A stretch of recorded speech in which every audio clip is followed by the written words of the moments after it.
Et on a une sélection qui se fait toute l'année. C'est la deuxième édition cette année-ci des mérites culturels, sportifs et associatifs. On veut vraiment mettre à l'honneur nos citoyens dans différents domaines parce que ça bouge à Montigny-Tilleul.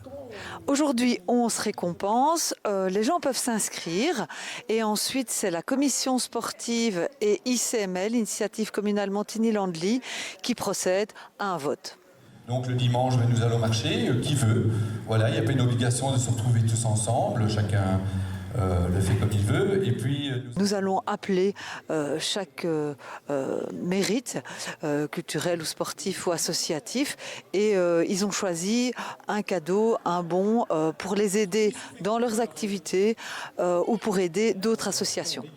Je pense que la période Covid nous a fait réfléchir et je pense qu'il faut vraiment mettre en avant toutes les personnes qui font quelque chose de leur vie, qui font quelque chose pour la commune et je pense que c'est une belle dynamique de les récompenser. Et donc je demanderai, mesdames et messieurs, un applaudissement nourri pour monsieur Samuel Lejeune, s'il vous plaît.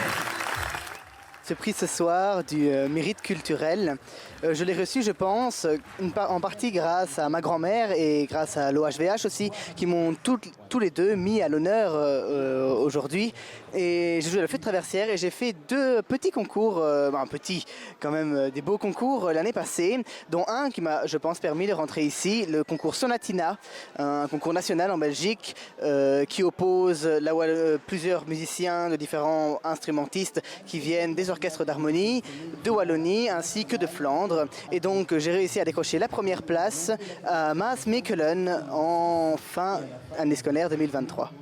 J'espère pouvoir continuer. Ici j'ai 17 ans, je dois encore finir mes études secondaires pour réussir mon CSS. Je pense pour l'instant c'est peut-être le plus important avec la musique.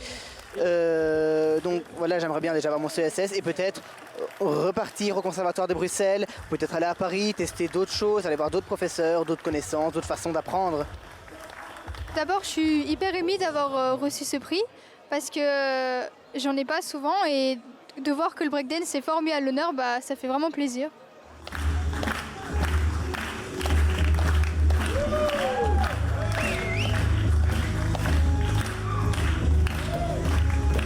Le monde du breakdance, tout d'abord il y a les entraînements qui se font assez régulièrement. Moi je m'entraîne 7 fois semaine et puis il y a les week-ends où il y a les compétitions, donc c'est souvent un samedi ou un dimanche et puis on recommence, on s'entraîne et compétition.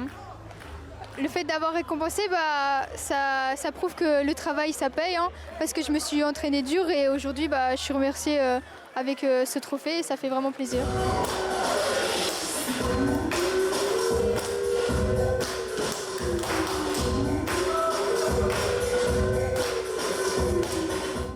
Valentina, en fait, elle est venue ici il y a 6 ans. Et au début, elle savait faire quelques petits mouvements ou quoi que ce soit. Donc, elle était plutôt dans le groupe intermédiaire. Donc, elle s'entraînait sans réelles ambitions, mais parce qu'elle aimait bien ça. Et petit à petit, année après année, au bout des 3 années, depuis 2020, elle a progressé, au point où elle a gagné ses premiers battles, etc., etc.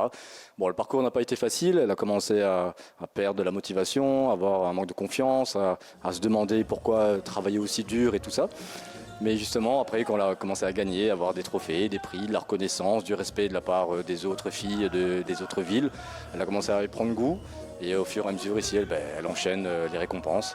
Donc pour moi, c'est forcément un bonheur d'avoir une élève qui pousse et qui est passionnée autant que moi. Donc elle est capable de faire 1000 pompes, 1000 abdos, quand je lui demande de consacrer 3 à 5 heures d'entraînement. Et donc voilà, tout le monde ne sait pas faire ça. Et c'est assez précieux en tant que coach d'avoir des élèves qui ont cette mentalité. Tout simplement.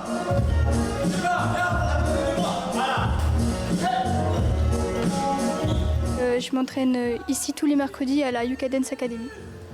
Tout d'abord, on fait un échauffement, puis on fait de la souplesse, de la muscu, et puis on a chacun notre exercice parce qu'on a tous un niveau différent et on s'entraîne de notre façon un peu et ils nous coachent derrière. Maintenant, ça va faire 6 ans que je pratique et je m'entraîne assez régulièrement. Alors au début, je faisais un entraînement semaine, puis c'est passé à 2, à 3, et puis c'est devenu du 7 jours sur 7.